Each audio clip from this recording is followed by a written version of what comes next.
Hello दोस्तों, आपका फिर से स्वागत है एक नए और सच्ची घटना पे आधारित कहानी श्री बांके बिहारी की होली और अद्भुत लीला पर। नीरज की मम्मी आरती किचन में काम कर रही थीं। तभी नीरज भागता हुआ आया। मम्मी देखो प्लीज। आरती ने प्यार से नीरज की ओर देखा और कहा, बेटा मुझे काम करने दे, तू बाहर जाकर खेल ले। लेकिन नीरज नहीं माना और मोबाइल लेकर मम्मी के पीछे पड़ गया। मम्मी देखो न प्लीज। आरती ने बेटे के हाथ में मोबाइल देखकर कहा, तुझे कई बार मना किया है न मोबाइल पर रील्स देखने के लिए।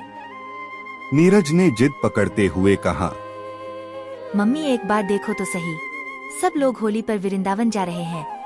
कितनी भीड़ है, हम कब जाएंगे? आरती ने मोबाइल हाथ में लेकर देखा। इंस्टाग्राम पर कई रील्स थीं वृंदावन की। कुछ समय काम भूलकर आरती भी रील्स देखने लगी। सब लोग रंगों में सराबोर, बांके बिहारी मंदिर हो या मदन मोहन मंदिर, सब जगह भक्त नाच गा रहे थे। पूरा मंदिर लोगों से भरा हुआ था। आरती ने मोबाइल नीरज को देते हुए कहा, बेटा तेरे पापा को बोला तो था, लेकिन वो कह रहे थे बहुत भीड़ है।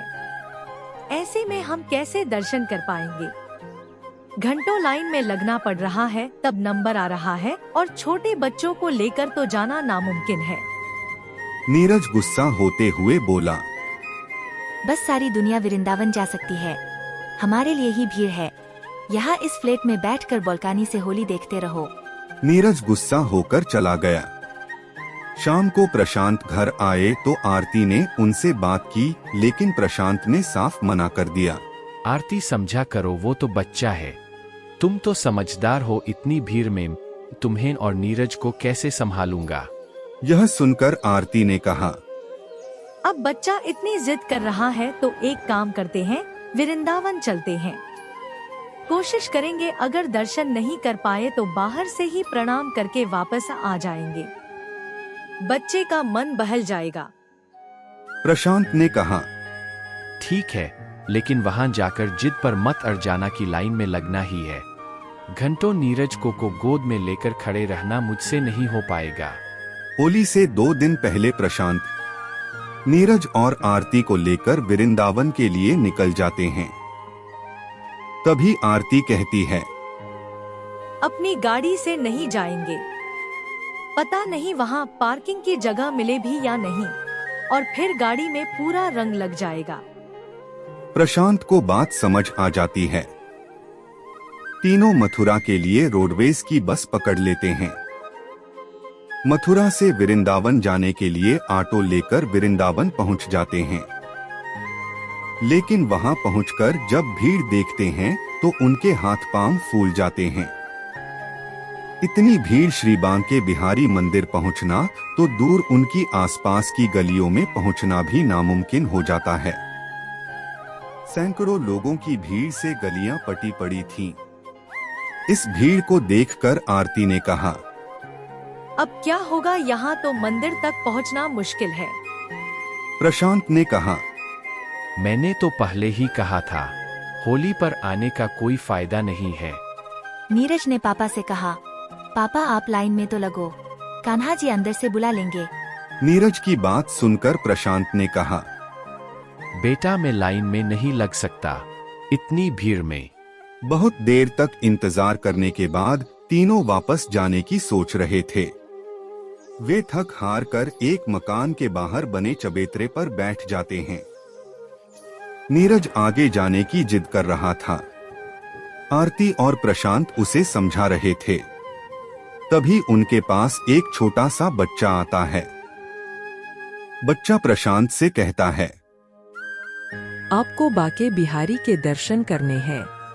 यह सुनकर आरती ने पूछा, बेटा क्या तुम यहाँ किसी को जानते हो जो हमें दर्शन करा दे? यह सुनकर बच्चा मुस्कुराते हुए कहता है, मेरे साथ आ जाओ, मैं दर्शन करा दूंगा। लेकिन उसकी बात सुनकर प्रशांत कहते हैं, ऐसे कैसे किसी के भी साथ चल दें? तुम्हें पता है ऐसे ही लूटपाट हो जाती है। यह सुनकर आरती कहती है, चलो ना चलते हैं, इतनी भीड़ में कौन लूट लेगा? देख कर तो आते हैं। नीरज भी जाने की जिद करने लगता है। उनकी बातें सुनकर प्रशांत तैयार हो जाते हैं और चल देते हैं। तभी वह बच्चा उनसे कहता है, कान्हा जी के लिए रंग लाए हो, नहीं तो सामने से ले लो। यह सुनकर उन्हें ध्यान आया कि यहाँ आ तो गए, लेकिन गुलाल तो लिया ही नहीं। प्रशांत ने चुपचाप आरती से कहा, देखा, मैंने कहा था न, जरूर इसकी कमीशन होगी। इस दुकान पर गुलाल खरीदने को कह रहा है। अभी आगे देखो कितने पैसे खर्च करवाएगा। आरती ने आंखें दिखाते हुए गुलाल खरीदने के लिए इशारा किया। प्रशांत बिना कुछ बोले गुलाल खरीदने चले गए। कुछ देर बाद वे तीनों बच्चे के पीछे पीछे चलने लगे। बच्चा गलियों से बाहर निकलकर यमुना जी के पास एक पेड़ के नीचे ले गया, जहां जाकर वह उन्हें पेड़ के पीछे की तरफ ले गया। यह देखकर प्रशांत ने कहा, देखो, यहाँ आसपास कोई भी नहीं है। मैंने कहा था, पर तुम नहीं मानी। अब जरा सावधान रहना। बच्चों पेड़ के पीछे ले जाकर बोला। लो खेल लो होली बाके बिहारी जी से। आरती और प्रशांत देखकर दंग रह गए। पेड़ के नीचे बने चबूतरे पर बाके बिहारी जी की एक तस्वीर रखी थी। यह देखकर आरती ने कहा, बेटा, तुमने तो कहा था मंदिर ले जाओगे। यह कहाँ ले आए? हमें तो मंदिर जाना था। तब उस बच्चे ने कहा, आप पहले इन्हें गुलाल लगाओ, फिर आंखें बंद करके यहाँ बैठ जाओ। बस जैसा मैं कह रहा हूँ वैसा ही करो। आरती नीरज को गोदी में बिठाकर प्रशांत के साथ नीचे बैठ जाती है। दोनों अपनी आंखें बंद कर लेते हैं। तभी वे क्या देखते हैं कि तीनों बाके बिहारी जी के मंदिर में श्री बाके बिहारी जी के सामने खड़े हैं। मंदिर में बहुत कम लोग हैं। पुजारी जी सबको गुलाल लगा रहे हैं। आरती और प्रशांत एक दूसरे को देख रहे थे। फिर उन दोनों ने बाके बिहारी जी के चरणों में माथा टेका। दोनों को गुलाल लगाया गया। इसी बीच नीरज का हाथ उनसे छूट गया। आरती नीरज नीरज आवाज देने लगी। तभी दोनों की आंख खुल गई। उन्होंने देखा उनके चेहरे पर वही गुलाल लग था। नीरज पास में ही खड़ा था। वह पूरा रंगों में सराबोर था। आरती ने जल्दी से उसे गोद में उठा लिया और पूछा, बेटा, तुम्हें यह रंग किसने लगाया? नीरज बोला, आप दोनों आंखें बंद करके बैठे थे, वो तभी कान्हा जी आए और मेरे साथ होली खेलने लगे। मैंने आपको बहुत आवाज दी पर आपने सुना ही नहीं। आरती ने पूछा, तू सच कह रहा है? सच में कान्हा जी आए थे? प्रशांत और आरती ने चारों ओर देखा, लेकिन वह बच्चा कहीं नहीं था।